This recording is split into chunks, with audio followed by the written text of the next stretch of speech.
खालसा वाहिगुरु जी की फतेह। परम सन्मानयोग सतगुरां दे हजूर जुड़मल बैठे रब रूप गुरमुख सत्संगी जन, सतगुरु जी की बख्शिश महरामत का सदका गुरु दर ते जुड़ मिल बैठण का सुभाग समा नसीब होया। सतगुरु जी की बख्शिश नाल सतगुरु की बाणी द्वारा वाहिगुरु नाल सांझ पाउण दा, परमेश्वर नाल जुड़न का निमाणा जिहा उपराला, निमाणा जिहा यतन कर रहे हैं। इस संसार अंदर वाहिगुरु ने जो कुछ सिरजिया, हर चीज़ हर वस्तु का अपना एक महात्म है, अपना एक कारण है। बिना कारण तो इत्थे कुछ भी नहीं है। हर चीज़ किसी ना किसी कारणवश है। असीं जे गुरु दे दर जुड़ के बैठे हाँ तो साडे इत्थे बैठण का भी कोई कारण है।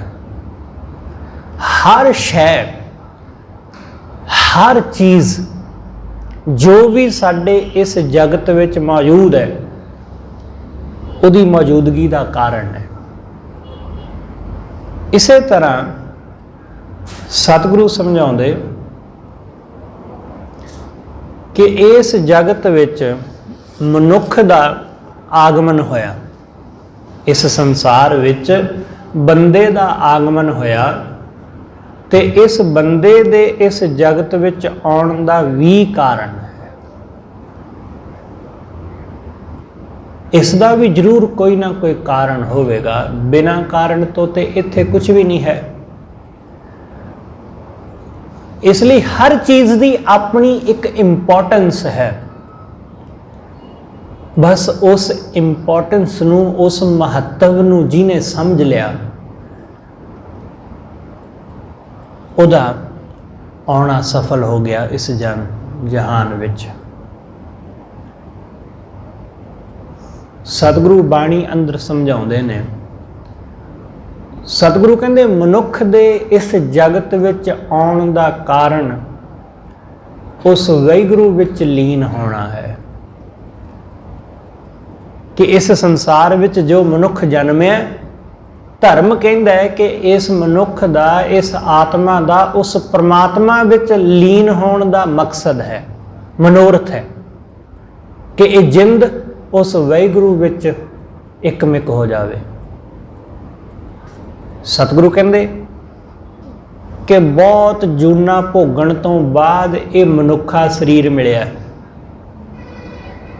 इसलिए भई प्रापत मानुख दे हुरिया, गोविंद मिलन की यह तेरी बरिया। उस गोविंद नू, वाहिगुरु नू मिलन दी ये तेरी बारी है। सतगुरु कहंदे मिल जगदीश मिलन की बरिया, चिरंकाल ये दे संजरिया। बड़े चिर तो बाद ये चीज़, ये देही, ये शरीर हासिल होया। इसलिए इस शरीर राही उस वाहिगुरु दे विच मिलिया जा सकता है, उहदे विच लीन होया जा सकता है। इस करके फिर सतगुरु कहंदे बंदा इस संसार दे विच एक वणजारे वांग आया व्यापार करने लई। इसलिए गुरबाणी विच जदों तुसीं पढ़ोगे तो बहुत दफ़ा गुरु साहब ने मन नूं वणजारा, मन नूं व्यापार करने वाला कहा है। सतगुरु कहंदे वणज करो वणजारियो, वखर लिहो संभाल। वणजारा कि ये मनुख वणजारा है, इत्थे कुछ विहाजण आया, इत्थों कुछ इकट्ठा करन आया, कुछ लैण वास्ते इस दुनिया दे विच आया। सतगुरु कहंदे वो वखर, वो सौदा जिन्हों तू लैण आया, तू उस कारज विच लग, जाको आए सोई विहाजो। जिस चीज़ नूं सतगुरु कहंदे तू लैण आया है ना, उस नूं लैण वाले कारज विच लग, तू होर चीज़ां विच ना उलझ। सतगुरु कहंदे उस वाहिगुरू दा नाम रूपी वखर लै चलो कि 100 देखै पति आए। वो परमात्मा बहुत प्रसन्न होवेगा जदों असीं सही व्यापार करके चलांगे, सही वणज करके इस दुनिया तो जावांगे। इसलिए सतगुरु ने बंदे नूं बार बार बनजारा कहा बाणी विच। जदों तुसीं पहरे बाणी पढ़ोगे ना, ਉਹਦੇ ਵਿੱਚ सतगुरु जी हर शब्द ਦੇ ਵਿੱਚ मन ਨੂੰ बनजारा कह के मनुख ਨੂੰ संबोधन करते हैं। सतगुरु कहते पहले पहरे रैन के बनजारिया मित्रा,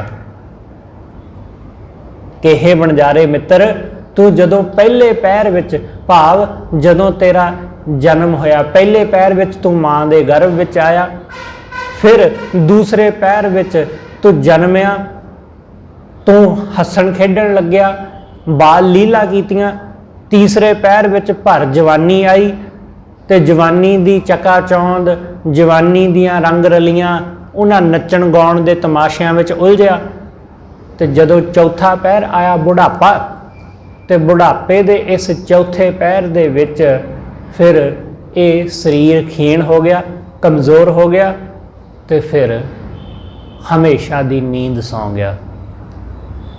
इसलिए सतगुरु कहंदे हे बनजारे मन, किते ऐसा ना होवे कि तू माया दी नींद विच ही सुत्ता रह जावें। तेरे जीवन दे ये 4 पैर जिहड़े ने ना, ये झट गुजर जाण, हो सकदा तैनूं पता भी ना चले। इसलिए पहला पैर मां दे गर्भ विच गुजर गया, दूसरा पैर वो अणजाणपुणे विच गुजर गया, अणजाणपुणे विच मां दे गर्भ विच 9 महीने सुत्ता रहा, उत्थे गुजर गया, ते बाहर आया, जन्म लिया, तो सतगुरु कहंदे इत्थे अणजाणपुणे विच बच्चे नूं किन्नी क समझ हुंदी है, किते उसनूं कुछ भी नहीं पता है कि की सही है की गलत है, वो की जानदा है, कुछ नहीं। उत्थे जो देखदा है उही सिखदा है। तीसरा पैर जवानी दा आया, ते जवानी दे विच तां सतगुरु कहंदे फिर नच्चण गाउण दे विच लगा रहा। जवानी दे विच वासना ने मन उत्ते जोर पाया, फिर बुढ़ापा आ गया, चौथा ते आखिरी पैर। बुढ़ापे विच शरीर अंदर बल ना रहा, ते हौली हौली ये खीण हुंदा, जर्जर हुंदा हुंदा मंजे ते डिग पिया, ते फिर मौत आ गई। सतगुरु कहंदे बनजारे मित्र, कुछ समझ कर, कुछ होश कर, तू इत्थे वणज करन आया, तू इत्थे वणज करन आया, तां फिर इस संसार दी चकाचौंध विच उलझना। कबीर साहब अज दे इस शब्द अंदर सानू यही गल समझा रहे ने, पर थोड़े वखरे ढंग नाल। कबीर साहब कहंदे मालक सिर्फ ते सिर्फ परमात्मा है, ओदे वर्गा शाहूकार, ओदे वर्गा नायक होर कोई नहीं। ऐसा नायक राम हमारा। वो वाहिगुरू साडा नायक है, साडा मालक है, शाहूकार है, ते ये सारा संसार, सगल संसार कियो बनजारा। इस सारे संसार नूं वणजारा किया होया है। सब संसार दे लोग वणजारे ने, व्यापारी ने, इत्थे सौदा करन आए हुए ने, कुछ विहाजण वास्ते, कुछ इकट्ठा करन लई, कुछ एकत्र करन वास्ते असीं आए हैं। पर यह सब नूं पता है कि कुछ करन आए हैं, पर बंदा समझ लैंदा कि शायद माया इकट्ठी करन, बंदा समझ लैंदा है कि शायद धीआं पुत्तां नूं जन्म देण जां उन्हां नूं पालण, उन्हां नूं आपो अपने काम धंधिਆਂ ਵਿੱਚ सैट करन। लोग समझते हैं शायद यही कुछ करना आए हैं, कि खाण पीण नच्चण गाउण लोग समझी जाते हैं यही कुछ करना है। ਅੱਜ ਦੇ ਸਮੇਂ ਵਿੱਚ ਤਾਂ ਲੋਕ ਇਹੀ ਕੋਈ ਸਮਝਦੇ ਨੇ ਕਿ ਖਾਣਾ ਪੀਣਾ ਨੱਚਣਾ ਗਾਉਣਾ ਬਸ ਇਹੀ ਜ਼ਿੰਦਗੀ ਹੈ। ਅੱਜ ਜੇ ਤੁਸੀਂ ਕਿਸੇ ਨੂੰ ਪੁੱਛੋ ਤਾਂ ਉਹ ਕਹਿੰਦੇ ਜੀ ਇਹੀ ਹੈ ਜ਼ਿੰਦਗੀ, ਲਾਈਫ ਇਹੀ ਹੈ। ਹਰ ਬੰਦੇ ਦੀ ਜ਼ੁਬਾਨ ਤੇ ਇਹੀ ਸ਼ਬਦ ਹੈ, ਕਿਉਂਕਿ ਉਸ ਨੂੰ ਇਹੀ ਸਮਝ ਆ ਰਿਹਾ। ਉਹ ਦੇਖਦਾ ਹੈ ਜਦ ਅਮੀਰ ਲੋਕਾਂ ਵੱਲ, ਉਹ ਦੇਖਦਾ ਹੈ ਜਦੋਂ ਵੱਡੇ ਲੋਕਾਂ ਵੱਲ, ਤਾਂ ਉਹ ਨੱਚਣ ਗਾਉਣ ਵਿੱਚ, ਖਾਣ ਪੀਣ ਵਿੱਚ, ਪੈਸੇ ਵਿੱਚ ਗਲਤਾਨ ਨੇ। ਤਾਂ ਲੋਕ ਸਮਝਦੇ ਨੇ ਕਿ ਸ਼ਾਇਦ ਇਹੀ ਜ਼ਿੰਦਗੀ ਹੈ। ਇਸ ਲਈ ਅਕਸਰ ਲੋਕ ਤੁਹਾਨੂੰ ਕਹਿੰਦੇ ਮਿਲਣਗੇ ਕਿ ਜ਼ਿੰਦਗੀ ਤਾਂ ਫਲਾਣੇ ਲੋਕਾਂ ਦੀ ਹੈ, ਜ਼ਿੰਦਗੀ ਤੇ ਉਹਨਾਂ ਲੋਕਾਂ ਦੀ ਹੈ, ਸਾਡੀ ਕਾਹਦੀ ਜ਼ਿੰਦਗੀ, ਬਸ 2 ਵਕਤ ਦਾ ਖਾਣਾ ਮਿਲ ਜਾਂਦਾ, ਬਸ ਹੋਰ ਤਾਂ ਕੁਛ ਹੈ ਹੀ ਨਹੀਂ ਸਾਡੇ ਕੋਲ। ਸਾਡੀ ਕਾਹਦੀ ਜ਼ਿੰਦਗੀ ਹੈ ਕਿ ਸਾਰੀ ਜ਼ਿੰਦਗੀ ਬੱਸਾਂ ਵਿੱਚ, ਟ੍ਰੇਨਾਂ ਵਿੱਚ ਧੱਕੇ ਖਾਂਦਿਆਂ ਨੂੰ ਹੋ ਗਈ। ਜ਼ਿੰਦਗੀ ਤਾਂ ਵੱਡੇ ਲੋਕਾਂ ਦੀ ਹੈ, ਜਿਨ੍ਹਾਂ ਦੇ ਕੋਲ ਵੱਡੀਆਂ ਕਾਰਾਂ, ਜਿਨ੍ਹਾਂ ਦਾ ਹਵਾਈ ਜਹਾਜ਼ਾਂ ਵਿੱਚ ਸਫ਼ਰ, ਜ਼ਿੰਦਗੀ ਤੇ ਉਹਨਾਂ ਦੀ। ਲੋਕ ਇਸੇ ਨੂੰ ਜ਼ਿੰਦਗੀ ਸਮਝੀ ਬੈਠੇ ਨੇ। ਲੋਕ ਇਸੇ ਨੂੰ ਜ਼ਿੰਦਗੀ ਜਾਣ ਰਹੇ ਨੇ ਕਿ ਆਹੀ ਜੀਵਨ ਹੈ, ਇਹੀ ਹੈ ਆਨੰਦ। पर ऐसा नहीं है, ऐसा बिल्कुल नहीं है। सब दुनिया ऐसा समझ रही है पर ऐसा है नहीं, क्योंकि जिंदगी दे, जीवन दे मायने, आनंद दे मायने कुछ होर ने। लोग पैसा कमाउण नूं जीवन समझी बैठे ने, लोग नच्चण गाउण नूं जीवन समझी बैठे ने, लोग खाण पीण नूं जीवन समझी बैठे ने, लोग कोई रुतबा हासिल करन, कोई प्रसिद्धि हासिल करन, नाम खट्टण विच कि मेरा नाम हो जाए किसी तरह। अज दे इस समय विच नाम हासिल करन दी भी दौड़ लगी है कि किसी तरह मेरा नाम हो जाए, कि मैं मशहूर हो जावां। इसलिए लोग भैड़ी तो भैड़ी हरकत करन तो भी गुरेज नहीं करते, माड़े काम करन तो भी लोग गुरेज नहीं करते। तुसीं वेख लो जिन्नियां अजकल जिहड़ियां वीडियो वायरल होंदियां, कई लोग जानबुझ के करते हैं, कुछ जानबुझ के भद्दियां अश्लील वीडियो बनाते हैं कि असीं वायरल हो जाइए, असीं मशहूर हो जाइए, मशहूरी की खातर, बस होर कुछ नहीं। लोग इसे नूं जीवन समझी बैठे ने कि यही जिंदगी है। सतगुरु कहते जे यही जीवन हुंदा तो फिर ये सारे लोग सुखी ना होंदे। जे सचमुच यही जीवन है तो फिर सब लोग दुखी क्यों ने? क्योंकि जिसनों लोग जीवन समझ रहे ने, लोग ओही कर रहे ने। लोग समझते ने पैसा जीवन है, इसलिए पैसे दे मगर दौड़ रहे ने। लोग समझ रहे ने नचना गाउणा ही जिंदगी है, इसलिए नचन गाउण मगर ही चले लगे हुए ने। पर फिर भी सब दुखी दे दुखी ही ने, फिर भी सब निराश दे निराश ही ने, सुखी फिर भी कोई नहीं। क्योंकि जिस चीज राही सुखी होया जांदा है, जिहदे राही सुख आउंदा है, वो चीज़, वो दात, वो तो बंदे कोल है ही नहीं। बंदा चीज़ां राही सुख देखने की कोशिश कर रहा है।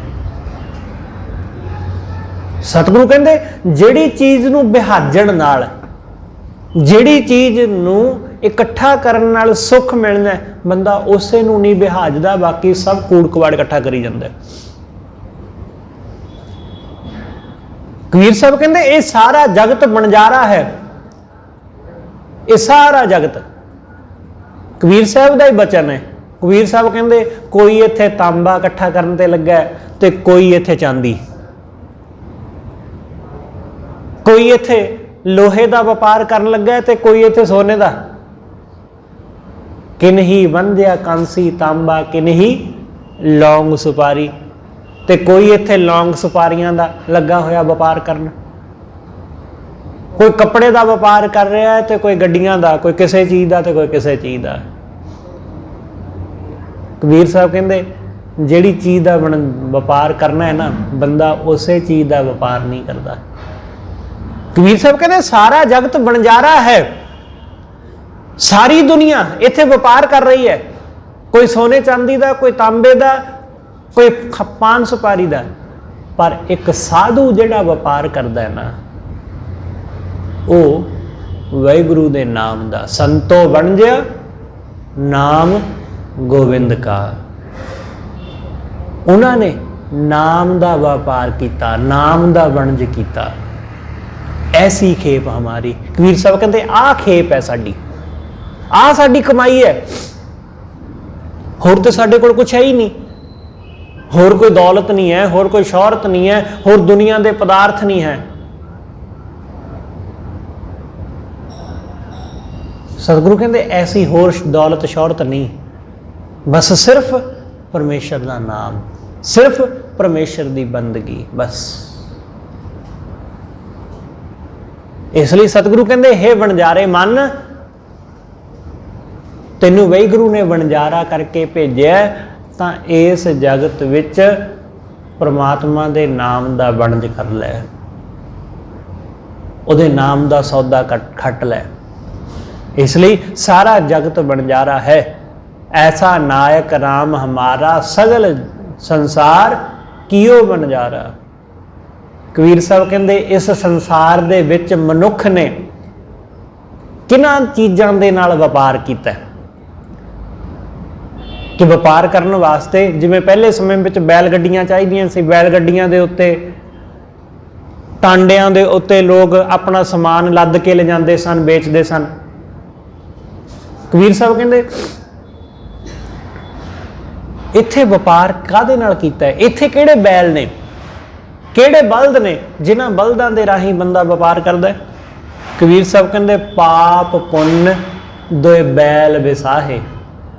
बंदे ने अपने इस जीवन दे विच पाप ते पुण्य रूपी दो बैल, आ पाप ते पुण्य आ दो बैल ने जिहड़े इहदी जीवन की गड्डी नूं खिच्चण लगे हुए ने।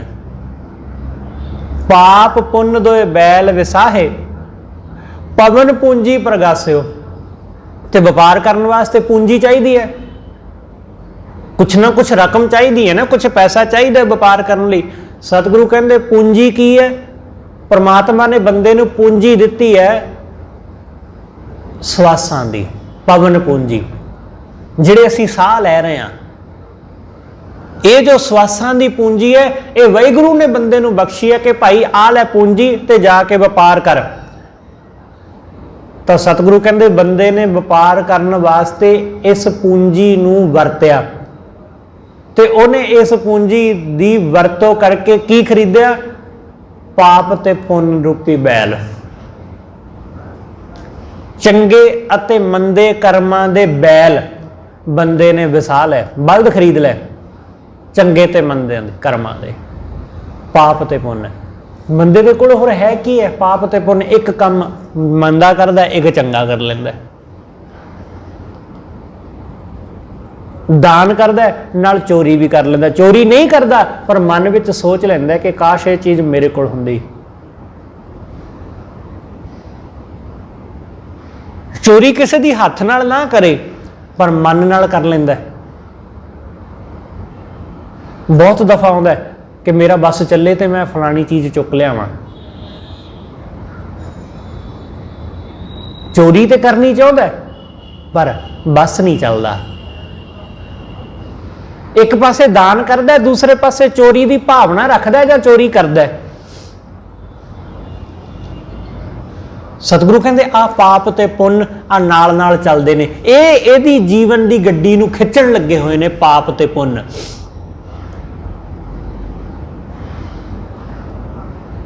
पापां दे पिछे पिछे तुरया जा रहा है, पाप पुण्य।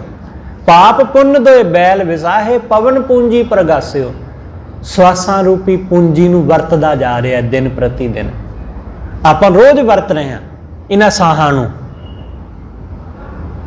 इन्हां सवासां नूं वरतदे जा रहे हैं। सवास इधर उधर दीयां गल्लां विच, किसे नूं माड़ा वेखण विच, किसे नूं माड़ा सुणन विच, किसे दी निंदा विच, किसे दी चुगली विच, अपनी उस्तत विच, मान अपमान विच अपने सवास असीं रोज खर्च करते जा रहे हैं। रोज खर्च करते जा रहे अपने साह। सतगुरु कहते बंदा लग्या होया इस पूंजी नूं बर्बाद करन। इत्थे बेअंत लोग ने जिहड़े कहंदे ने साडे कोल समा ही नहीं, असीं बिजी बड़े आ, साडे कोल रोटी खाण दा टाइम नहीं। पर हैरानी हुंदी है कि जे उन्हां नूं कोई बंदा मिल जाए तो 2-2 3-3 घंटे गल्लां मारनों नहीं हटदे। पर जे उंज कहो तो वो कहंदे साडे कोल समा नहीं जी, घर विच काम करन दा भी समा नहीं, घर दा रोटी टुक करन दा भी सानू समा नहीं लगता, बिजी बड़े आ, लाइफ बड़ी बिजी है, काम बड़ा है। पर जे गल्लां वाला कोई बंदा मिल जाए तो फिर जे बस चले तो सारा सारा दिन भी खड़े गल्लां करते रहे। सतगुरु कहते इवें बंदा अपनी स्वासां रूपी पूंजी नूं बर्बाद करता है रोज रोज। घंटियां बद्धी फोन चलाउण ते, घंटियां बद्धी गल्लां करन ते, घंटियां बद्धी इधर उधर रूप रंग तक्कण ते सतगुरु कहते इस पासे अपना जीवन बर्बाद करता रहिंदा है, अपनी पूंजी नूं खराब करता है, पाप ते पुण्य करन वाले पासे लगा रहिंदा। बंदा दो ही काम करता है, जां पाप करेगा जां पुण्य करेगा। पहला पाप विच फसिया रहिंदा है, फिर पुण्य विच फसिया रहिंदा है।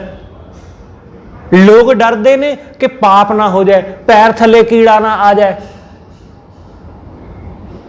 क्यों? क्योंकि जे पैर थले कीड़ा आ गया तो पाप लगेगा, पाप होया तो फिर नरक जाना पवेगा। नरक ना जाना पे इसलिए लोग पुण्य करते हैं, स्वर्ग जाना पवे इसलिए लोग पाप नहीं करते, पाप तो बचते हैं कि स्वर्ग जावांगे जे पाप नहीं करांगे, पुण्य करांगे तो स्वर्ग विच थां मिलेगी। कबीर साहब कहते आही कुछ बंदा कर रहा है इन्हां स्वासां राही, इन्हां साहां राही। कबीर साहब समझाउंदे तृष्णा गूण भरी घट भीतर। बंदे ने तृष्णा दी गूण, तृष्णा दी जिहड़ी तृष्णा की है होर होर हासिल करन दी बिरती कि होर मिल जाए, होर मिल जाए, होर मिल जाए, कि जो मिल गया उहदे विच राजी नहीं हुंदा, होर मिल जावे बस। आ होर मिलण दी कदे बिरती शांत नहीं हुंदी। कदे कोई बंदा जिन्ना मिल जाता है उहदे विच राजी नहीं नज़र आउंदा। हमेशा ही ये लगता है कि थोड़ा है, थोड़ा है, थोड़ा है। अपने घर की चीज़ बहुती भी थोड़ी लगती, दूसरे के घर की थोड़ी चीज़ भी ज़्यादा लगती है। दूसरे के घर में थोड़ी चीज़ होवे वो भी वध नज़र आउंदी। आप आदमी करोड़ों का अरबां का मालक होवे पर उसनूं हमेशा ही लगता है कि कुछ भी नहीं है। तुसीं साडे देश में जिहड़े 1-2 करोड़पति आदमी ने, अरबपति, एशिया दे विच ओही 1-2 बंदे ने जिहड़े अमीर ने, सब तो वध अमीर। सब कुछ होने के बावजूद भी सब कासे दे मालक ने। निक्की तो निक्की चीज़ जिहड़ी साडे घरां विच पहुंचदी है वो उन्हां दीयां फैक्ट्रियां विचों आउंदी। पर हुण वो की चाहुंदे ने? हुण वो चाहुंदे ने कि जिहड़ियां साडीयां माड़ियां मोटियां फसलां ने उन्हां दे भी मालक बन जाण।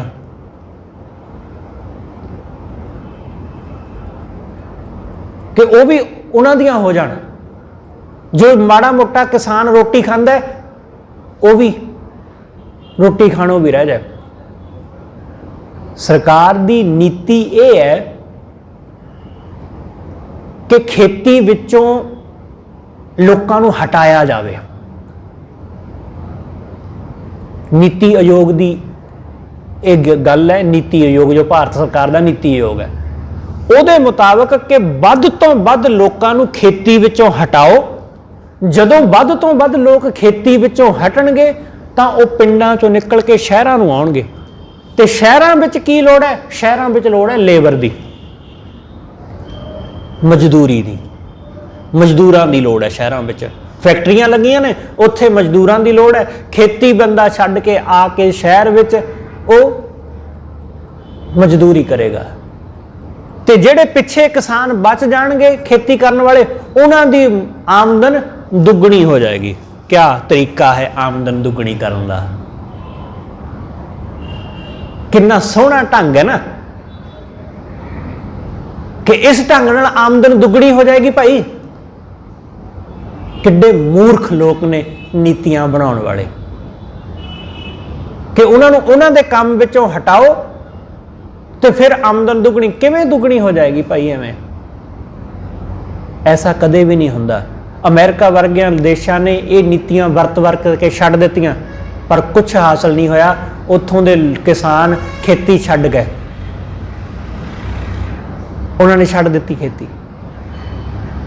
अमीर की चाहुंदा है, जिहड़ा ये व्यापारी है वो की चाहुंदा है? वो चाहुंदा है कि सब कुछ मेरे कोल आ जावे, मैं सब कासे दा मालक हो जावां, सब जमीनां सब फसलां वो मेरे को आउण ते मैं अपने मन भाउण दी मुल दे उत्ते कीमत दे उत्ते चीज़ नूं बेचां। जैसा हो रहा है तुहाडे सामने ही है। सतगुरु कहंदे कि बंदे दी तृष्णा मिटदी नहीं, सब कुछ हासिल करन दे बावजूद भी, सब कुछ हासिल करन दे। तुसीं जरा कल्पना करके देखो कि तुसी एक दिन दे विच 1000 करोड़ रुपया कमाओ। सानू तो वैसे अटैक आ जाना 1000 करोड़। हुण वो बंदे जिहड़े किसानां दे कोलों वो चाहुंदे ने कि एग्रीमेंट राही इन्हां कोलों खेती कराइए, वो बंदे एक दो जिहड़े साडे देश दे कारपोरेट घराणे ने वो एक दिन दे विच 1000 करोड़ कमाउंदे ने ते 1000 करोड़ कमा के भी उन्होंने ये लगता है कि थोड़ा है। तो जिहड़ा बंदा महीने का किते लख कमा लैंदा है वो तो फिर उहदी की हैसियत रह गई।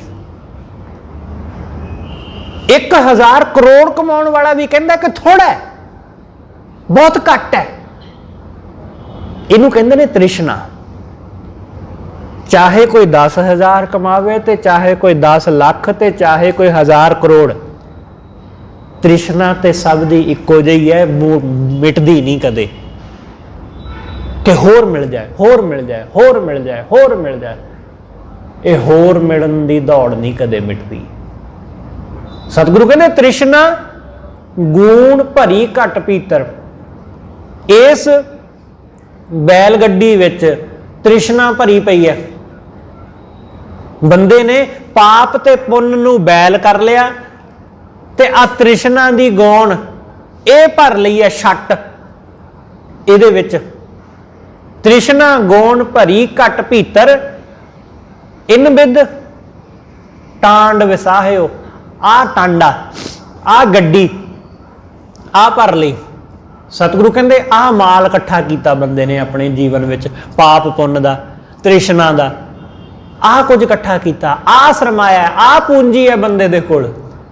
अपने स्वासां रूपी पूंजी नूं खर्च के बंदे ने आ कुछ खट्टिया जे, ये कुछ कमाया। तृष्णा गूण भरी घट भीतर इन बिद टांड विसाहियो। ऐसा नायक राम हमारा सगल संसार कियो बंजारा।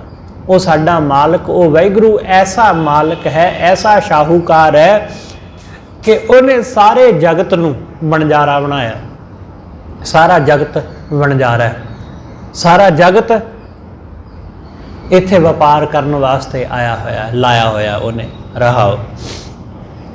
काम क्रोध दोए भय जगाती। जिवें जदों कोई बंदा एक थां तो दूसरी थां अपना समान व्यापारी बंदा लैके जाता तो राह विच जगात भी भरना पैंदा, उन्होंने देनी पैंदी है, कोई चुंगी देनी पैंदी जां टैक्स देना पैंदा, उन्होंने टैक्स भरना पैंदा। कबीर साहब कहंदे काम क्रोध दो भय जगाती। आ काम ते क्रोध ये राह विच जगात लैण वाले जगाती ने। जगाती मतलब टैक्स लैण वाले, कर लैण वाले, जगात जिहड़े कर वसूल करते हैं, टैक्स लेंदे ने। काम क्रोध दो भय जगाती। ਤੇ ਮਨ ਤਰੰਗ ਬਟਵਾਰਾ, ਤੇ ਇਸ ਮਨ ਦੇ ਵਿੱਚ ਜੋ ਤ੍ਰਿਸ਼ਨਾ ਦੀਆਂ ਵਿਕਾਰਾਂ ਦੀਆਂ ਲਹਿਰਾਂ ਉੱਠਦੀਆਂ ਨੇ ਉਹ ਚੋਰਾਂ ਦਾ ਕੰਮ ਕਰਦੀਆਂ। ਕਿਉਂਕਿ ਹੁਣ ਵਪਾਰੀ ਨੂੰ ਉਹਨੂੰ ਕਈ ਚੀਜ਼ਾਂ ਤੋਂ ਬਚਾ ਕਰਨਾ ਪੈਣਾ, ਕਿਉਂਕਿ ਜਿਹੜੇ ਚੁੰਗੀ ਵਾਲੇ ਨੇ, ਟੈਕਸ ਵਾਲੇ ਨੇ, ਉਹਨਾਂ ਨੇ ਵੀ ਛੱਡਣਾ ਨਹੀਂ, ਤੇ ਫਿਰ ਉਹਨੂੰ ਚੋਰਾਂ ਦਾ ਵੀ ਖਤਰਾ ਕਿ ਕਿਤੇ ਚੋਰ ਨਾ ਆ ਪੈਣ, ਕਿ ਰਸਤੇ ਵਿੱਚ ਉਹਨੂੰ ਲੁੱਟ ਨਾ ਲੈਣ, ਉਹਨੂੰ ਇਸ ਦਾ ਵੀ ਖਤਰਾ ਹੈ। ਕਿਉਂਕਿ ਜਿਹੜਾ ਬੰਦਾ ਰਾਹ ਦੇ ਵਿੱਚ ਟੈਕਸ ਲੈਣ ਵਾਲਾ ਹੈ ਉਹ ਰਿਸ਼ਵਤ ਲੈ ਕੇ ਛੱਡ ਤਾਂ ਦੇਗਾ, ਪਰ ਉਹਦਾ ਵੀ ਮੂੰਹ ਬੰਦ ਕਰਨਾ ਪੈਣਾ, ਉਹਨੂੰ ਵੀ ਕੁਛ ਨਾ ਕੁਛ ਦੇਣਾ ਪੈਣਾ। ਕਈ ਵਾਰੀ ਤੇ ਇਹ ਹੁੰਦਾ ਕਿ ਵਪਾਰੀ ਵਿਚਾਰਾ ਉਹ ਦੋਨਾਂ ਵਿੱਚ ਫਸ ਜਾਂਦਾ, ਉਹ ਟੈਕਸ ਆਫਿਸਰ ਨੂੰ ਵੀ ਉਹਦਾ ਵੀ ਮੂੰਹ ਬੰਦ ਕਰਦਾ ਤਾਂ ਫਿਰ ਟੈਕਸ ਵੀ ਭਰਦਾ, ਉਹ ਦੋਨੋਂ ਪਾਸੇ ਫਸ ਜਾਂਦਾ। ਛੋਟਾ ਵਪਾਰੀ, ਵੱਡਾ ਨਹੀਂ, ਵੱਡਿਆਂ ਦੇ ਤਾਂ ਟੈਕਸ ਮਾਫ ਹੋ ਜਾਂਦੇ ਨੇ। ਜਿਨ੍ਹਾਂ ਦੀ ਕਰੋੜਾਂ ਵਾਲਿਆਂ ਦੀ ਆਪਾਂ ਗੱਲ ਕਰਕੇ ਹਟੇ ਆ, ਇਹਨਾਂ ਦੇ ਸਰਕਾਰ ਹਰ ਵਾਰੀ ਟੈਕਸ ਮਾਫ ਕਰ ਦਿੰਦੀ ਜੇ ਇਹਨਾਂ ਦੇ ਕਰੋੜਾਂ ਅਰਬਾਂ ਦੇ ਇਹਨਾਂ ਦੇ ਜਿਹੜੇ ਲੋਨ ਨੇ ਉਹ ਮਾਫ ਹੋ ਜਾਂਦੇ ਨੇ, ਸਭ ਮਾਫ ਕਰ ਦਿੱਤੇ ਜਾਂਦੇ ਨੇ, ਤੇ ਰਗੜਿਆ ਜਾਂਦਾ ਵਿਚਾਰਾ ਗਰੀਬ ਆਦਮੀ, ਛੋਟਾ ਮੋਟਾ ਕੰਮ ਕਰਨ ਵਾਲਾ, ਛੋਟਾ ਮੋਟਾ ਵਪਾਰੀ, ਮਾੜਾ ਮੋਟਾ ਦੁਕਾਨਦਾਰ, ਉਹ ਵਿਚਾਰਾ ਫਸ ਜਾਂਦਾ। ਕਬੀਰ ਸਾਹਿਬ ਕਹਿੰਦੇ ਕਿ ਜਗਾਤੀ ਜਿਹੜੇ ਨੇ ਟੈਕਸ ਲੈਣ ਵਾਲੇ, ਕਾਮ ਕ੍ਰੋਧ, ਇਹ ਲੁੱਟਦੇ ਨੇ ਪਹਿਲਾਂ ਤਾਂ, ਕਿਉਂਕਿ ਟੈਕਸ ਹੀ ਇੰਨਾ, ਹਰ ਨਿੱਕੀ ਨਿੱਕੀ ਚੀਜ਼ ਦੇ ਉੱਤੇ ਟੈਕਸ ਹੈ, ਇਹ ਲੁੱਟਦੇ ਨੇ। ਉਸ ਤੋਂ ਬਾਅਦ ਫਿਰ ਮਨ ਤਰੰਗ ਬਟਵਾਰਾ, ਤਾਂ ਫਿਰ ਮਨ ਵਿੱਚ ਜਿਹੜੀਆਂ ਤਰੰਗਾਂ ਉੱਠਦੀਆਂ ਨੇ, ਕਾਮ ਦੀਆਂ, ਕ੍ਰੋਧ ਦੀਆਂ, ਲੋਭ ਦੀਆਂ, ਮੋਹ ਦੀਆਂ, ਵਾਸਨਾਵਾਂ ਦੀਆਂ, ਇਹ ਚੋਰਾਂ ਦਾ ਕੰਮ ਕਰਦੀਆਂ। ਕਿਉਂਕਿ ਕਿਹੜੇ ਵੇਲੇ ਕਿਹੜੀ ਤਰੰਗ ਮਨ ਵਿੱਚ ਉੱਠ ਜਾਏ ਕੋਈ ਪਤਾ? ਇੱਥੇ ਬੈਠੇ ਬੈਠਿਆਂ ਹੀ ਲੋਭ ਦੀ ਤਰੰਗ ਮਨ ਵਿੱਚ ਖੜੀ ਹੋ ਜਾਏ, ਉੱਠ ਫੜੇ। ਇੱਥੇ ਬੈਠਿਆਂ ਬੈਠਿਆਂ ਹੀ ਕੋਈ ਰੂਪ ਦੀ ਤਰੰਗ ਮਨ ਨੂੰ ਮੋਹ ਲਵੇ, ਕੋਈ ਮਾਇਆ ਦੀ ਤਰੰਗ ਮਨ ਨੂੰ ਮੋਹ ਲਵੇ, ਕੀ ਕਿਹਾ ਜਾ ਸਕਦਾ ਹੈ? ਇਸ ਲਈ ਸਤਿਗੁਰੂ ਕਹਿੰਦੇ ਮਨ ਤਰੰਗ ਬਟਵਾਰਾ, ਇਸ ਮਨ ਨੂੰ, ਇਹਨੂੰ ਲੁੱਟਣ ਵਾਸਤੇ ਮਨ ਵਿੱਚ ਤਰੰਗਾਂ ਉੱਠਦੀਆਂ। ਇਸ ਲਈ ਐਸਾ ਹੁੰਦਾ ਨਾ ਕਿ ਬਾਣੀ ਪੜ੍ਹਦਿਆਂ ਪੜ੍ਹਦਿਆਂ ਪਤਾ ਹੀ ਨਹੀਂ ਕਿ ਕਿਹੜੇ ਵੇਲੇ ਕਿਹੜਾ ਮਾੜਾ ਖਿਆਲ ਮਨ ਵਿੱਚ ਆ ਗਿਆ। ਆਹ ਵਾਲੀਆਂ ਤਰੰਗਾਂ ਜਿਹੜੀਆਂ ਬਾਣੀ ਪੜ੍ਹਦਿਆਂ, ਸੇਵਾ ਕਰਦਿਆਂ, ਸਿਮਰਨ ਕਰਦਿਆਂ ਤੁਹਾਡੇ ਮਨ ਵਿੱਚ ਉੱਠਦੀਆਂ ਨੇ, ਇਹ ਤਰੰਗਾਂ ਬੰਦੇ ਦੇ ਅੰਦਰ ਨੂੰ ਲੁੱਟ ਲੈਂਦੀਆਂ ਜੇ। ਜੋ ਤੁਸੀਂ ਬਾਣੀ ਪੜ੍ਹ ਕੇ ਦਾਤ ਜਾਂ ਬਾਣੀ ਪੜ੍ਹ ਕੇ ਜੋ ਪੂੰਜੀ ਇਕੱਠੀ ਕਰ ਰਹੇ, ਇਹ ਉਹਨੂੰ ਲੁੱਟ ਲੈਂਦੀਆਂ ਜੇ। ਜੋ ਤੁਸੀਂ ਸਿਮਰਨ ਕਰਕੇ ਗੁਣ ਇਕੱਠੇ ਕਰ ਰਹੇ, ਇਹ ਉਹਨਾਂ ਨੂੰ ਲੁੱਟ ਲੈਂਦੇ ਆ। ਇਸ ਕਰਕੇ ਕਬੀਰ ਸਾਹਿਬ ਕਹਿੰਦੇ ਨੇ ਪੰਜ ਤੱਤ ਮਿਲ ਦਾਨ ਨਵੇਰੈ। ਪੰਜ ਤੱਤ ਜਿਹੜੇ ਨੇ, ਕਾਮ ਕ੍ਰੋਧ ਲੋਭ ਮੋਹ ਅਹੰਕਾਰ, ਇਹ ਸਾਰੇ ਮਿਲ ਕੇ, ਪੰਜ ਤੱਤ ਮਿਲ ਦਾਨ ਨਵੇਰੈ। ਦਾਨ ਆ ਜਿਹੜੀ ਸਵਾਸਾਂ ਰੂਪੀ ਪੂੰਜੀ ਦਾ ਦਾਨ ਰੱਬ ਨੇ ਸਾਨੂੰ ਦਿੱਤਾ ਹੈ ਨਾ, ਇਹ ਕਾਮ ਕ੍ਰੋਧ, ਇਹ ਪੰਜੋਂ ਮਿਲ ਕੇ ਨਾ ਇਸ ਸਵਾਸਾਂ ਦੀ ਪੂੰਜੀ ਨੂੰ ਖਤਮ ਕਰ ਜਾਂਦੇ ਨੇ। ਸਾਰੀ ਜ਼ਿੰਦਗੀ ਐਸਾ ਹੀ ਹੈ ਨਾ, ਕਦੇ ਬੰਦਾ ਲੋਭ ਵਿੱਚ ਫਸਦਾ ਹੈ, ਕਦੇ ਮੋਹ ਵਿੱਚ ਫਸਦਾ ਹੈ, ਕਦੇ ਕਾਮ ਵਿੱਚ, ਕਦੇ ਕ੍ਰੋਧ ਵਿੱਚ, ਕਦੇ ਹੰਕਾਰ ਵਿੱਚ। ਕਬੀਰ ਸਾਹਿਬ ਕਹਿੰਦੇ ਇਹਨਾਂ ਪੰਜਾਂ ਨੇ ਮਿਲ ਕੇ, ਇਕੱਠੇ ਹੋ ਕੇ ਬੰਦੇ ਦੀ ਸਵਾਸਾਂ ਰੂਪੀ ਪੂੰਜੀ ਨੂੰ ਖਾ ਲਿਆ। ਪੰਜ ਤੱਤ ਮਿਲ ਦਾਨ ਨਵੇਰੈ, ਟਾਂਡਾ ਉਤਰਿਓ ਪਾਰਾ। ਤੇ ਟਾਂਡਾ ਤਾਂ ਪਾਰ ਲੰਘ ਗਿਆ, ਭਾਵ ਜੀਵਨ ਖਤਮ ਹੋ ਗਿਆ, ਤੇ ਬੰਦਾ ਪਾਪ ਪੁੰਨ ਲੈ ਕੇ ਆ ਕੁਝ ਇਕੱਠਾ ਕਰਕੇ ਇਸ ਦੁਨੀਆ ਤੋਂ ਗਿਆ। ਆਪਣੀ ਸਵਾਸਾਂ ਰੂਪੀ ਪੂੰਜੀ ਵਰਤ ਲਈ ਇਹਨੇ, ਆ ਕੁਝ ਵਿਸਾ ਕੇ ਸਤਿਗੁਰੂ ਕਹਿੰਦੇ ਇਹ ਇਸ ਦੁਨੀਆ ਤੋਂ ਤੁਰਿਆ। ਕਹਿਤ ਕਬੀਰ ਸੁਨੋ ਰੇ ਸੰਤੋ। ਕਬੀਰ ਸਾਹਿਬ ਕਹਿੰਦੇ ਕਿ हे ਸੰਤ ਜਨੋ, हे ਗੁਰਮੁਖੋ, ਰੱਬ ਦੇ ਪਿਆਰਿਓ, ਸੁਣੋ, ਅਬ ਐਸੀ ਬਣ ਆਈ। ਪਰ ਹੁਣ ਐਸੀ ਖੇਡ ਬਣ ਗਈ, ਹੁਣ ਐਸੀ ਗੱਲ ਬਣੀ, ਹੁਣ ਐਸੀ ਅਵਸਥਾ ਬਣ ਗਈ, ਐਸੀ ਹਾਲਤ ਬਣ ਗਈ। ਕਹਿਤ ਕਬੀਰ ਸੁਨੋ ਰੇ ਸੰਤੋ, ਅਬ ਐਸੀ ਬਣ ਆਈ, ਘਾਟੀ ਚੜ੍ਹਤ ਬੈਲ ਇੱਕ ਥਾਕਾ। ਕਿ ਇਹ ਜਿਹੜਾ ਬੈਲ ਸੀ ਨਾ, ਪਾਪ ਪੁੰਨ ਦੇ ਜਿਹੜੇ ਬੈਲ ਸਨ, ਇਹ ਜਿਹੜੇ ਲੈ ਕੇ ਚੱਲ ਰਹੇ ਸਨ ਜੀਵਨ ਦੀ ਗੱਡੀ ਨੂੰ, ਹੁਣ एक बैल थक गया, भाव कि हुण पाप ते पुण्य वल्लों तौबा कर लई मन ने। घाटी चढ़त बैल एक थाका, हुण जदों बैल थक गया, बैल रह गया, तां चलो गोंद छिटकाई, तां जिहड़ा कूड़ कबाड़ इकट्ठा कीता सी ना, वो सारा रह गया, वो सब डिग पिया। जो भी जीवन दे विच पाप कमाए सन, जो भी जीवन दे विच लालच विच फस के कुछ चंगा मंदा करिया सी, वो सारा कुछ खत्म हो गया, सब मिट गया। कबीर साहब कहते सब ढह ढेरी हो गया। जो भी गड्डी भरी सी ना गंद नाल, विषयां विकारां नाल, वो सब डिग पई। इसलिए बहुत चंगा होया कि उहदे तो छुटकारा हो गया, हुण वो रह गया सब। इसलिए कबीर साहब कहते मैं बच गया, मैं बच गया, नहीं तो पाप पुण्य लैके रब दे घर जाना सी, नहीं तो आ माड़े कर्म जो तृष्णा वस कीते। सवासां दी पूंजी थोड़ी जी रह गई सी, साहां दी पूंजी थोड़ी जी रह गई सी। चंगा हो गया कि पहले गड्डी पलट गई कि किते आ जिहड़ी थोड़ी जी बची किते ये भी बर्बाद नहीं हो गई। इसलिए इस सवासां दी पूंजी हुण मैं चंगे पासे लावांगा। ये जो सवास बचे ने, जिन्ना क समा बचिया, चाहे कुछ दिन ते चाहे कुछ साल, ये वाहिगुरू दी बंदगी वाले पासे लावांगा। इसलिए चंगा होया कि काम क्रोध दी ये गड्डी पलट गई, चंगा होया डिग पई। घाटी चढ़त बैल एक थाका, चलो गोंद छिटकाई, घाटी तो डिग पई, चंगा होया खड्ड विच जा डिगी, हुण उहनूं कढिया भी नहीं जा सकदा। इसलिए हुण उहदे तो छुटकारा हो गया। हुण मैं उस परमात्मा दे नाम नाल जुड़िया, हुण उस परमेश्वर दे नाम दा वणज कीता। इसलिए कबीर साहब कहंदे ने कि संतो वणजया नाम गोविंद का, ऐसी खेप हमारी। कि आ खेप वाहिगुरू दे नाम दी ये इकट्ठी कीती। सतगुरु समझाउंदे ने ना सानू कि जिस वखर नूं तू लैण आया ना, राम नाम संतन कर पाया, वो जिहड़ा वखर है उस संतां दे घर, गुरु दे घर मिलदा है। इसलिए उस वखर नूं गुरु दे दरों हासिल कर लै ते अपनी सवासां रूपी पूंजी नूं गुरु दे चरनां विच ला। इत्थे इहनूं खर्च, एवें इधर उधर दियां गल्लां विच, संसार दी चकाचौंध विच ला के इहनूं बर्बाद ना कर। सतगुरु रहमत करे आपां सब गुरु दे दर, परमेश्वर दे नाम नूं सिमरन, उहदी सेवा, उहदी बंदगी विच इन्हां सवासां रूपी पूंजी का इस्तेमाल करके इहदा लाहा लै सकीए। होईयां भुल्लां लिखेवां सतगुरु जी अते आप सरबत संगत बख्शण योग, भुल्लां ना चितारदे होए आखो जी वाहिगुरू जी का खालसा वाहिगुरू जी की फतेह।